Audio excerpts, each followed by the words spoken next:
Welcome back to another episode of DAS with your host, Shawn Mac. And today I'm going to be doing something a little different. I'm going to do my top 10 favorite Death After Sports that I've done. Death After Sports is something that I started. I wanted to try to bring more attention to the past athletes that's been here. They did a lot and they passed kind of all of a sudden. And I just always wanted to share more light on what they did in their career and what actually happened to them once they left this earth. So today we're going to do a top 10. Remember, if you like today's content, make sure you like, share, and subscribe to the video. And I'm going to wait a few more moments to let's see if someone else comes up in the chat and we can discuss a few things. I'm here for more interaction. Ask people what's their favorite Death After Sports and maybe chat it up about some of our favorite athletes. So I'll give it a moment. Let's see if someone comes in here. If not, I'll start off real soon, okay?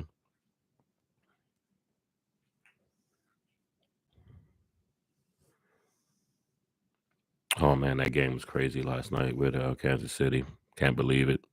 The refs needed to call that call though. It was a call that deserved to be called. But those receivers keep letting them down. Patrick Mahomes, that is. So that sucks big time. But we'll see what happens. All right, we'll get started. Number one, I have Arturo Gotti. This is in no particular order, just my top favorite 10 that I like that I did. We have Arturo Gotti. He was a champion, held a belt or two, I think. More famous for his fight with Floyd Mayweather. And after he retired, him and his wife had some issues, and they were going through a few things and whatnot. And they were headed towards a divorce and a separation, but she wanted to rekindle things. So she, before they went to Brazil, she had him sign over all of his money and his property and everything that he owned to her. I don't know why that didn't draw a red flag in his mind, but maybe he was just, in love with his wife and he wanted to try to rekindle what they had lost. So he went to Brazil and one thing led to another. And she was out of the house or the apartment at that time. She said she came back and found him hanging from the stair. I'm trying to be more not too graphic here and stay within the guidelines of YouTube. So they found him hanging from the staircase and actually on the ground. So and he wasn't with us anymore. So let's just say it that way. But the police did investigations. A lot of people say the Brazilian government was looking out more for her and her interests in protecting her. Excuse me. So they actually said that she wasn't guilty. Gotti's family did an investigation with their own autopsy report and everything, and they found that it was no way possible that he could have done what she said he did to himself. It was just almost humanly impossible for someone to do that. So after investigations, they reopened the case, and they still came back with not wanting to press charges. So Arturo Gotti's murder is actually gone unsolved, and I don't think they will ever solve it because they know who did it, and they just didn't actually they didn't charge her. They say the Brazilian government just don't want to charge her for some strange reason. Maybe because she's Brazilian and he was Canadian, and they don't want it to look bad for their country or their city, whatever it happened in. But rest in peace to Arturo Gotti. But remember, this is a message. It's a message in this. Gotti and his wife. Remember, sometimes, fellas, when it's over, it's over. I know sometimes we don't like to believe that the person we loved and that loved us and we went through so many things and we were so happy together that they might not, that they might want to harm you. You just don't want to believe that. And sure enough, she harmed him enough to not be on this earth no more. She deleted him. So rest in peace to Arturo Gotti. He put on a lot of matches. He put his life and his life on the line for what he loved in boxing, as they all do when they get into that ring. So I just want to give a shout out to Arturo Gotti and tell him to rest in peace, bro. Another cautious tale on the next on the list, number two, Lorenzen Wright. Lorenzen Wright played for the Memphis. I think he was drafted for the Memphis Grizzlies in the NBA. He played a few years, played a few seasons. Big guy, nice feet, nice footwork, nice little touch around the rim. Good defensive player, especially off the block and from the weak side, should I say? He was good as well. He did what he had to do as well. He was good. He was serviceable. Let's say that. So once again, message, another tragic tale of a husband and a wife not getting along, separated at the time. I think they had kids together as well. And Lorenzen was found, went missing, was found days later. He had been shot and he was deleted. He was no longer with us as well. They went to the wife. She said she didn't know what happened, but when they dug deeper, they found out a guy named Billy Ray Turner had actually did it. All evidence was pointing towards him. So he went and finally admitted after they picked him up and questioned him. He tried to deny it that he didn't know Lorenzen's wife. He didn't know, but then they made the connection that they knew each other. And then he finally admitted, I think for $10,000, I forget how much it was, that she actually had paid him to delete Lorenzen White. Once again, another cautious tale. He didn't. I'm pretty sure he didn't expect that she could go to that extent to actually get rid of him, and that she hated him that much to actually delete him. But she did, and now I think her name was Sharon. Yeah, she was Sharon Wright. Yeah, she was Sharon Wright. I'm not sure if she still hold that last name. Would be foul if she did because you took the man out. Now you want to keep his last name. Go figure. But I think she's doing time right now. I think she's doing pretty much a life sentence at her age. I think she was 50 something at the time, or late 40s. I think she got like 25, 30 years. So she'll get out when she's roughly mid 70s or 80s or something like that. But another cautious tale of when love go wrong and when we try to do things that we try to do the right things in life, and we never think that the person that you had kids with, you married, would actually delete you from this earth. So I just want to give a shout out to Lorenzen Wright and to everyone on this list. Rest in peace. And we do appreciate what you did for us when you were here on earth and you put on the performances that you did in your sport. So moving on, we have Bison Daly. Love Bison Daly, left-handed player, more noted for playing with the Bulls for the last, I think, the back end of the championship runs. I think he played 1 or 2 years for them. With MJ, he was serviceable as well. He came off the bench, had a nice stroke. Definitely could hit the three-pointer back in the days for a big man, which was kind of unheard of. Now everyone does it. Had a nice little lefty. He had a nice little touch. He was originally, if you don't remember the name and it's not hitting your head, like who was Bison Daly? He was originally, before he changed his name, he was Brian Williams. He played in, I think he played at Arizona in college, did well, went on to have a good career. But after his career, he seemed like he always had some type of mental issues that he was dealing with. I think it was publicized that he was bipolar or something like that. So um, what happened with him was he went out, he had a brother. I don't think they were twins. It might have been twins, but I'm not sure. I should know that, but I don't think they were twins. He went out on a boat with him, his girlfriend, and his brother. The brother comes back on the boat, said that Bison and the girlfriend somehow fell over.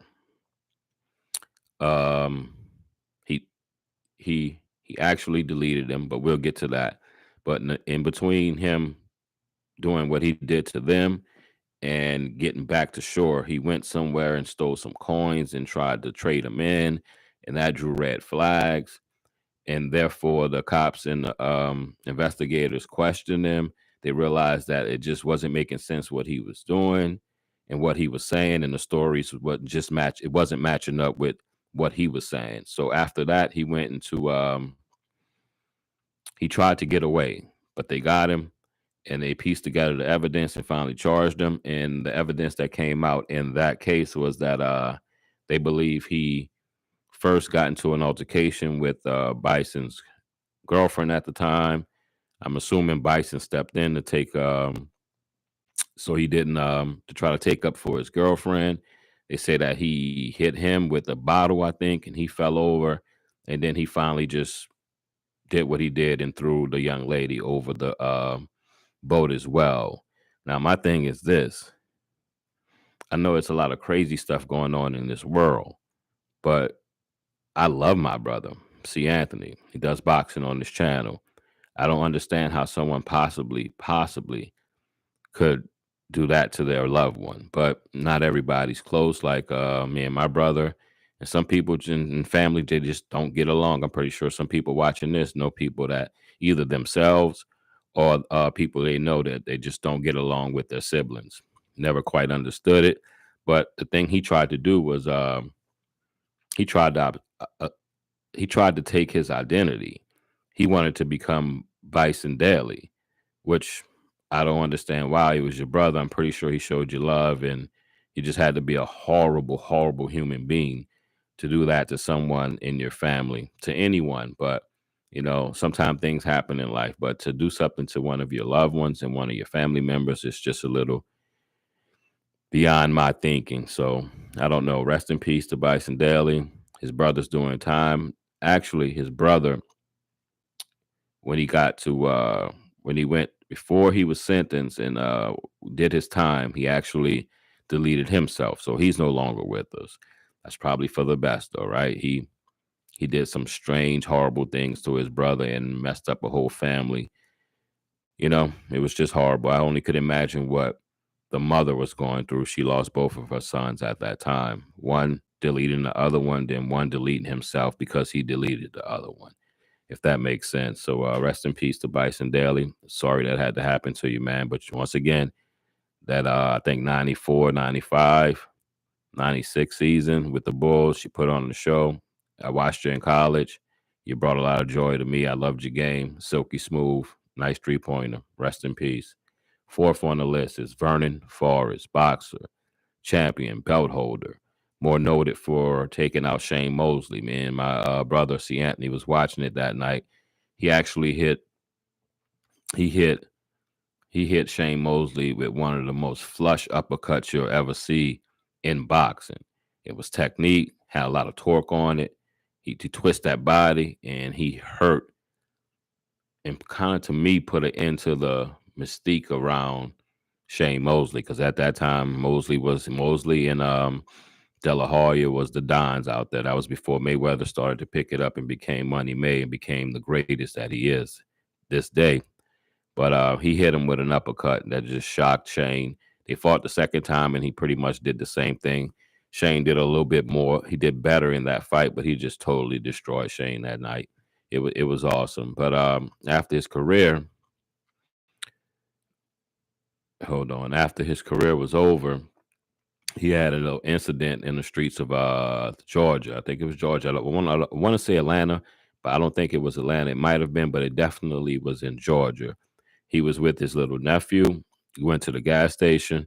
Somebody tried to take the car, and as we all do, we protect our family, especially the little ones in our family, the younger ones, and the women.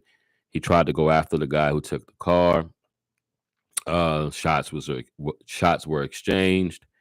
He turned around to talk to one of the guys, and he didn't know that that guy was with the people that was actually doing what taking the car, carjacking the car. He didn't know that they were together. He went to talk to that guy, and that guy was the guy that deleted Forrest. He took him out with a few shots. This one always like broke my heart because me and my brother loved Forrest. We liked what he did in boxing, and just the senselessness of the way that he was taken out. No, they didn't know who he was.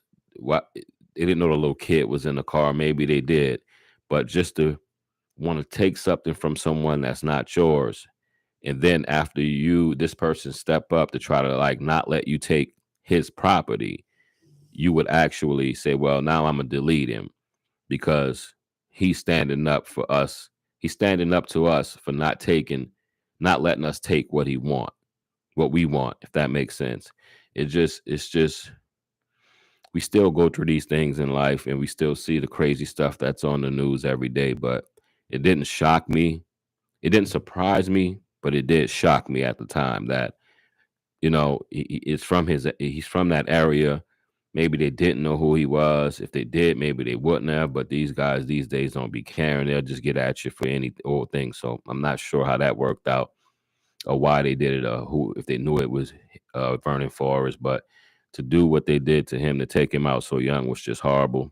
All three are doing time in jail, which they deserve, and they took away somebody that actually could be given back. Even though he was retired, he definitely could be given back to the game. He definitely could be doing some type of announcing, some type of teaching and boxing and all type of things. He had the organization, the Destiny's Child, helping people, children in need, and trying to get them scholarships and get them out the hood and do the right thing. He was doing the right thing for our society, and they took him out. Rest in peace, Vernon. Next, oh boy, grew up with this one as a little kid. Kerry Von Erich. What more can I say about Kerry Von Erich? He was a beast. Fritz had Kerry, he had David, and he had one more son that wrestled in the Mid South Wrestling back in the days. What can I say? Like when I was a kid, I would look up to these guys. They were huge. They had the flowing golden locks, looked like Greek gods. And funny story about Kerry that it came out after he had passed was people didn't know he had a prosthetic leg. They say Kerry lost that leg when Fritz made him actually fight in a fight that he shouldn't have. The doctor told him, no, you need to rest, need to get that leg back healthy. If not, you can possibly have it amputated. And sure enough, he fought that night with boots on, and he injured the leg enough to where they had to amputate it. And a lot of people didn't know that Kerry was actually walking around as an amputee and still would wrestle as an amputee. He just had he would fight with high boots on at that time. But he was going through a lot of depression. A couple of the brothers actually did delete themselves, and he did the same thing. I think he got a 357 Magnum to the chest, and he took himself out. A lot of depression, but with wrestling, it seems we all know that it's a stage, right? But the things that they go through in all the night to night, what they'll play like maybe 10 cities in 15 nights, which means they're traveling, they're putting a lot of wear and tear on their bodies, and they're taking a lot of pain medicine. That's where it all starts from, right? Taking a lot of pain meds, trying to just get up to keep your job, to keep the income coming in. And sometimes it just takes its toll, and it took its toll on Kerry. I'm not sure if it's genetics with the deleting of themselves, but it seems like it might have been a little bit of genetics. And he took himself out. And I remember that morning, my mother woke up and was like, it was all plastered on the news. We didn't have social media at that time. You got your news from actually sitting down in front of a TV, waiting for the news to come on to tell you what it is. Every now and then they have the breaking news, like you had with Kennedy, like you had with Robert, like you had with the Kennedy brothers, and like you had with Martin Luther King and stuff like that with John Lennon. You watching the programs and they would jump in. And I guess that would be the equivalent of tweeting something out or putting up a post on Instagram. You're watching TV, then bam, it breaks. And then you would have to watch the news or read the paper the next morning. But I remember it broke, and it broke my parents' heart. It broke my mother's heart, especially because we were big fans of the Von Erichs. We actually seen Von Erich fight before. I'm not sure, but you know what? No, that was actually Junkyard Dog at the Municipal Auditorium in New Orleans when I was a kid, around 85. Dating myself there. Yeah, I am that old. I don't look it, but yeah, I am that old. Um, he brought me a lot of joy as well. Him fighting with Kamala and them and JYD and all these other people.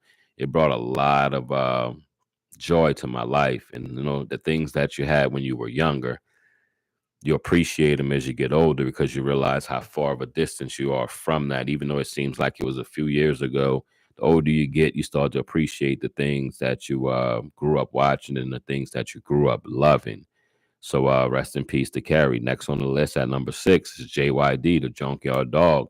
Now, I definitely seen the Junkyard Dog fight. I remember I was my cousin's Fred, my older cousin Fred, would put me on his neck, you know, just a Mardi Gras style. Like, you're catching the bees, but like I couldn't see things. And we were at the Municipal Auditorium in New Orleans when I was around 7, and we got to see the JYD fight, and a couple more people were on that card that I didn't really know at the time because I was young. You're just so obsessed with the person that you love to watch and who you like. And come to find out, there was a lot of guys on there. Andre the Giant was on there. I think you had Hacksaw Jim Duggan. You had a lot of people on that card that I didn't really realize it was on that card. But when you go back and see who used to fight on that card in New Orleans, it was huge. But at that time, I was so obsessed with JYD. He came out with the chain on his neck. He would be barking.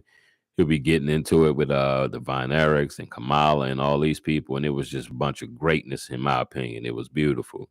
Rest in peace to JYD. You meant a lot to me as a kid.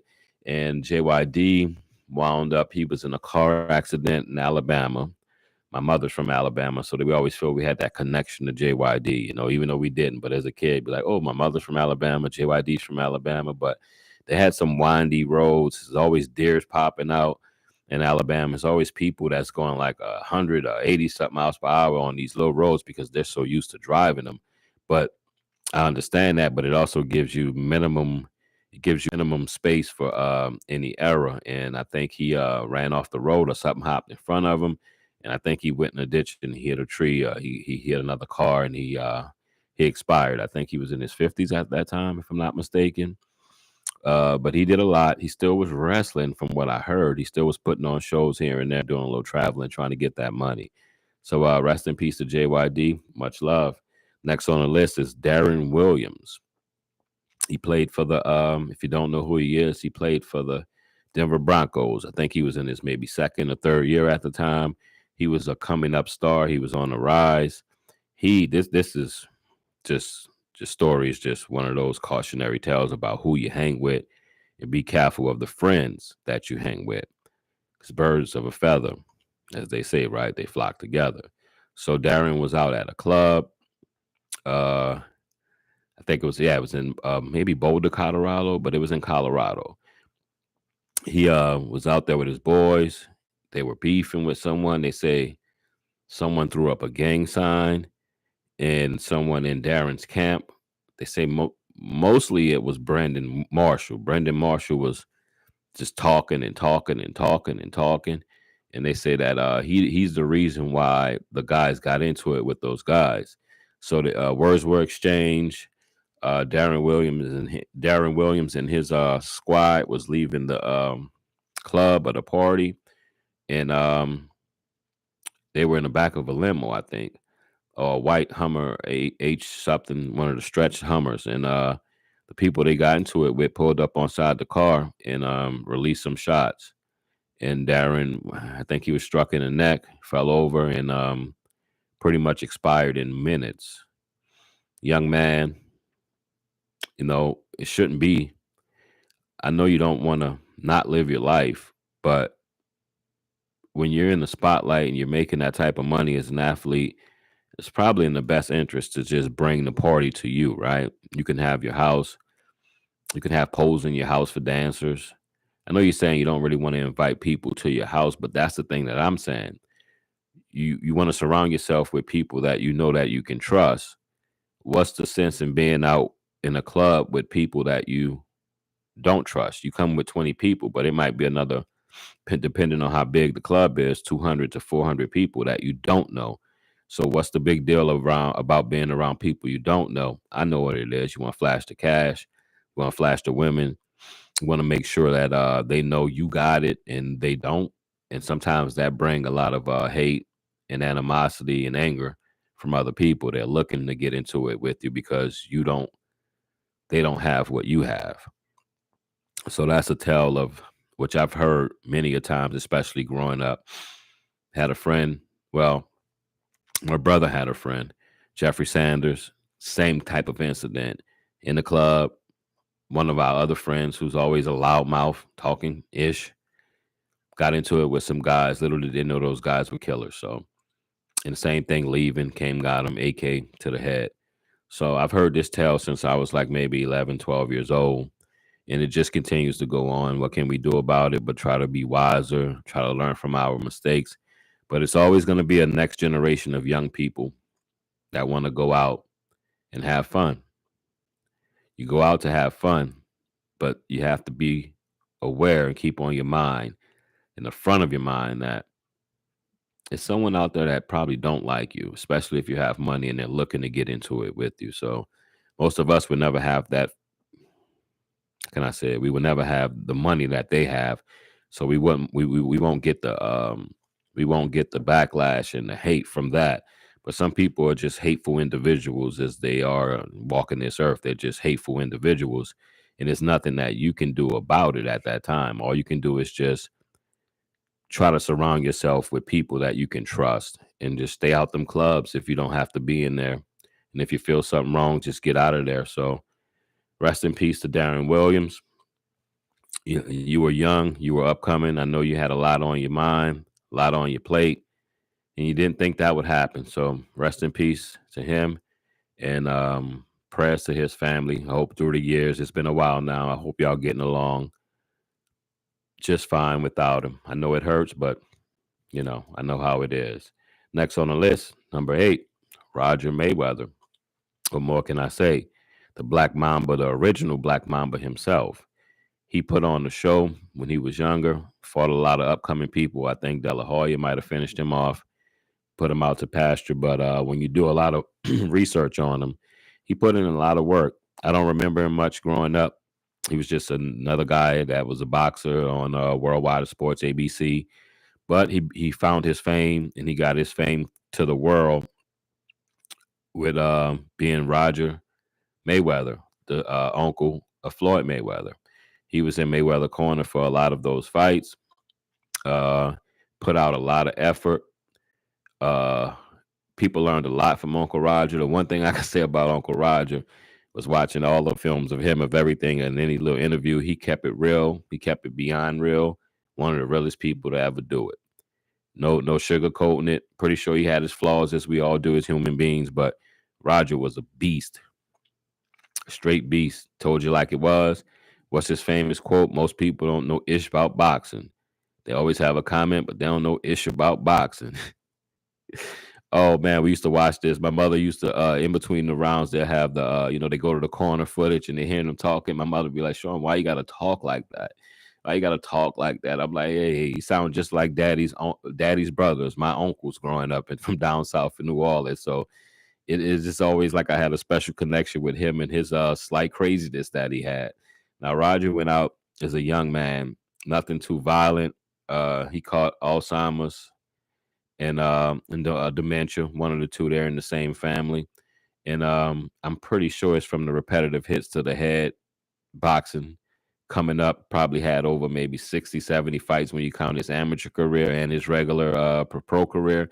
So that's a lot of being hit in the head. He had a nice chin, so it took its toll. And they say the last days were pretty hard, because when you have people with dementia and Alzheimer's, they're trying to escape.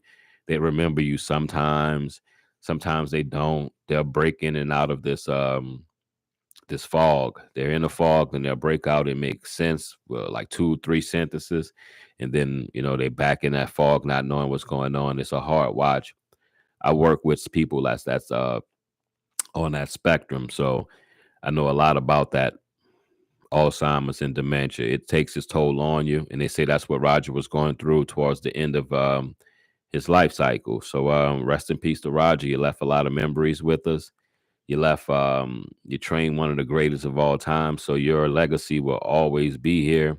Floyd has a son. I'm pretty sure he's going to tell him about Roger as well. Show some footage of him. They got a lot of probably behind the scene footage of camcorders and stuff from when they were younger. So rest in peace to Roger. Job well done. Ninth on the list.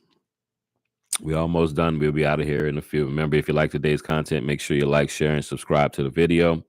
Sonny Liston. What more can be said about Sonny? He was great. He had the thing with Muhammad Ali. That's what most people know him from.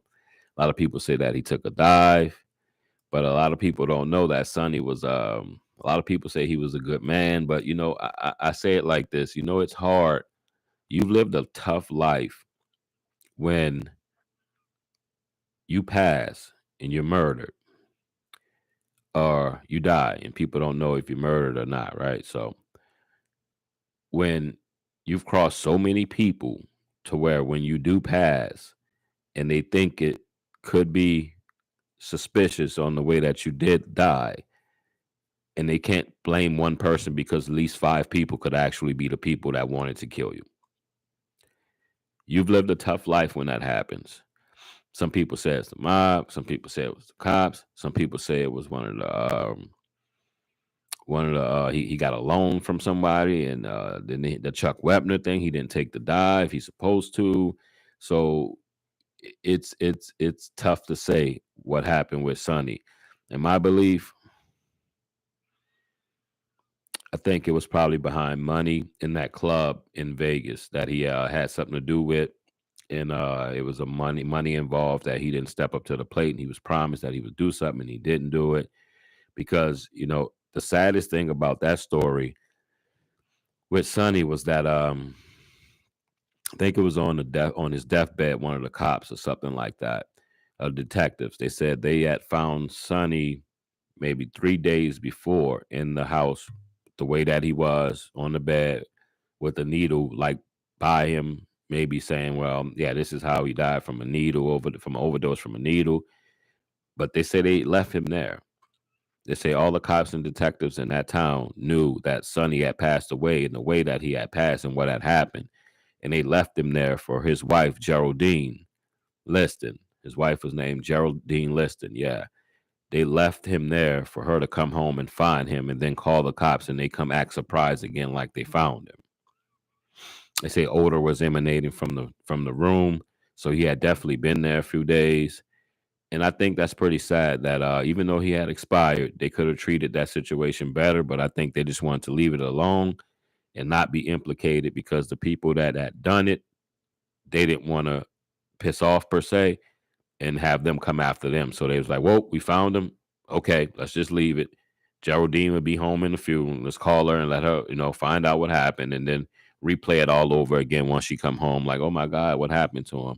But I say it again. You have to have a tough, mysterious, should I say, criminal life if you pass and people believe that it's some type of foul play going on, and they can't blame one particular person because you've been dealing with a lot of people and unsavory characters to where they don't even know who killed you.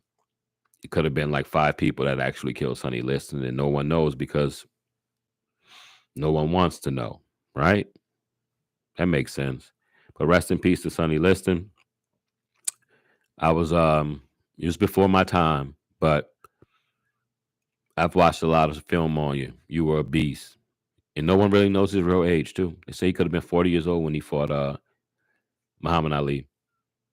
I don't know how that works. Back in the days, I guess I don't know. They don't know how old he was. Beats the hell out of me. That was number 9. Number 10 and final, Junior Seau, old buddy.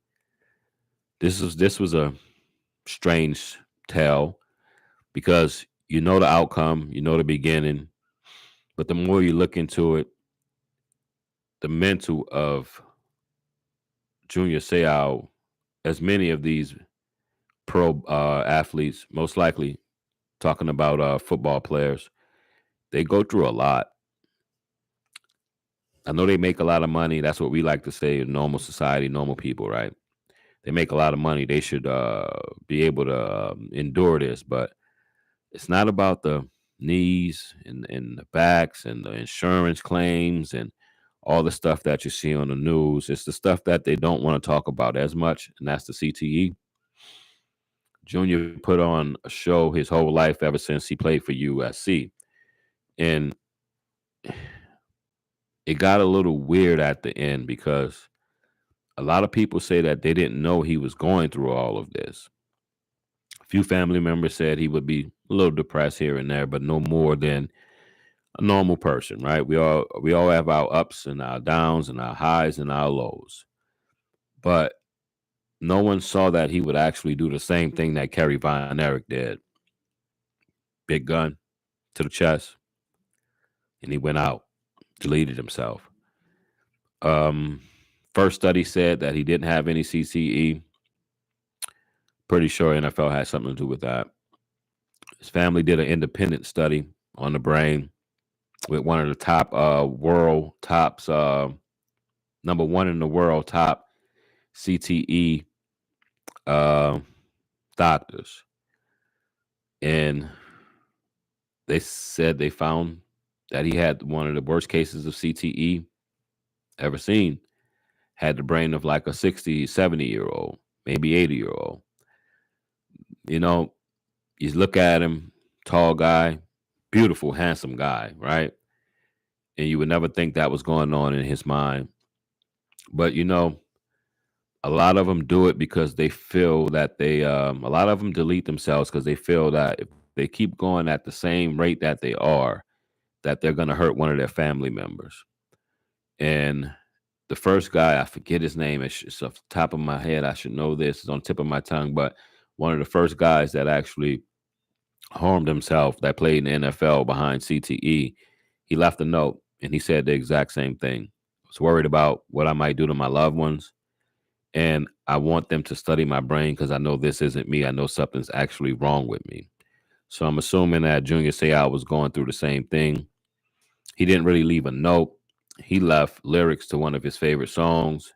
And I think the name of the song, if I'm not mistaken, was Who I Used to Be or Who I Am. I'm Not Who I Used to Be, something like that.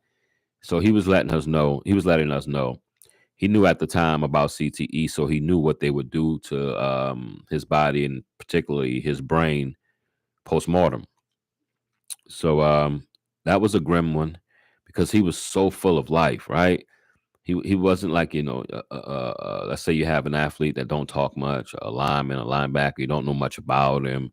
You see him with his helmet off, you're like, who is that? Oh, I know him, but like he's not in front. But he was one of those charismatic people that just popped off the screen no matter where he was, right?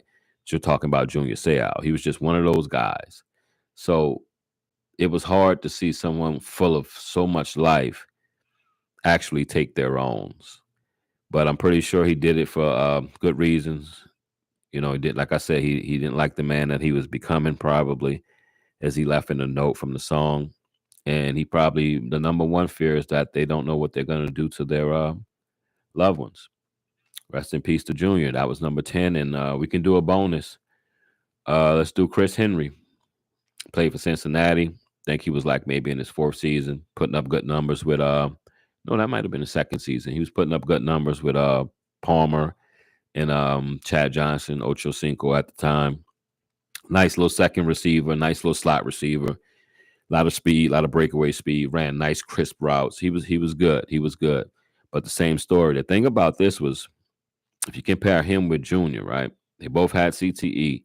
The thing is, Junior had retired and had played for almost 20 years and plus college, and boom, boom, boom. He had a lot of wear and tear on his body and his head. The thing about Chris Henry was this. I think Chris was only like 23, 24 years old. He played 3 years or maybe 4 years in college. I think he played for West Virginia. And then he played 2 years in the NFL, plus high school, right? But we're not going to count that. So you wouldn't think he would have CTE or any wear and tear on his brain just yet. He's only been in the league 2 to 3 years. He had an altercation with his girlfriend, maybe wife at the time, but I know it was his he had children with her. They had maybe 2, 3 children. They got into an altercation. The calls are out there. This is a sad story, but you can hear the calls. She's telling him he's on the back of the truck. So she was in the truck. She was driving the truck. He was on the bed of the truck, banging on the back window per se, and cursing her out. They're having words back and forth. And she turned the corner. She already called the cops. She told them where they were. They had calls going around from other cars that were seeing the incident as well. She made a sudden turn. They say she wasn't even going that fast. She made a sudden turn. He fell out the truck, hit his head the wrong way, and he expired.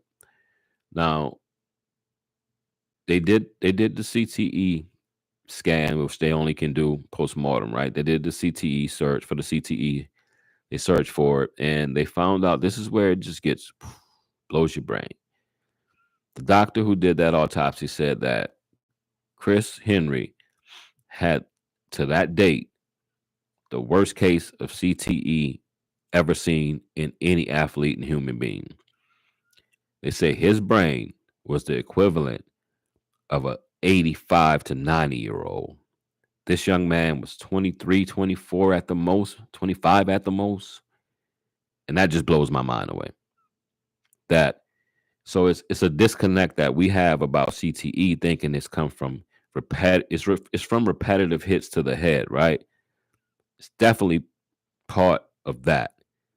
But how can someone so young and had actually never had a concussion that was documented? Not saying he didn't have any concussions, because you can get hit in the head and you're seeing stars that get back in the game, smelling salt, boom, boom, boom, boom. He had no reported concussions to the head, and that's weird. And so it just goes to show me it's still a disconnect on what the doctors know, what the NFL know, and what the players know. Maybe most of the CTEs, in my opinion, most of those cases come from maybe not the NFL trauma, but maybe the long Pop Warner, high school, all the rest of these leagues that they play in, then college. So by the time you get to the pros, you maybe had maybe 10 to 12 concussions, 20 concussions that hasn't been reported, that you're trying to keep, I'm good enough. Coach just don't look them in the eye. Coach not really looking for it, especially when you're dealing with Pop Warner in high school. They're like, whatever, just get back in, tough, rah, rah, rah, rah, rah. That's football, right? That's where I think we need to clean that up and have more rules to protect the young ones, so when they get to the NFL, they don't have a lot of wear and tear on the body and on the brain. You know, I don't know if they would take heed and they care about it, because the NFL is just scared to get the lawsuits, and they've already lost in court with this. How much did they tell players? How much did they know? When did they know? So I'm never sure if it's going to do the trickle down, because in NFL they protect and they're making these rules from the helmets and the hits and all this, right? But is it trickling down to high school? Is it trickling down to colleges? And will it ever trickle down to Pop Warner? Because my son played there, and you just have somebody go look at you. You have no real neurological doctor that's there for that. You have for sprains, breaks, bruises, blood clots, and stuff like, they're trying to check you there, but no one really care about this, right? And is the equipment in high school and Pop Warner and college up to par with the NFL? Doubt it. Maybe college, definitely not high school, definitely not Pop Warner, right? They're trying to get everything on the cheap, because most of those programs are ran off of city money or the coaches' money or the parents' money, while they ask for donations and stuff like that, right? So just want to say rest in peace to Junior Seau. Rest in peace to Chris Henry. I just wanted to share my top 10, which became 11. Top 10 death after sports moments, DAS. I like to use DAS. A lot of people don't know what that is, but it's an acronym. It's for death after sports. I just wanted to share my top 10. It was hard to pick out the top 10. I think I have a total of 38 or maybe 40 of those episodes on the channel. And those were my top 10 and one bonus one. So I just wanted to share that with y'all, let y'all know about some of the stories that happened with those, and cautionary tales, and some do's and don'ts, and some life lessons in what I just said.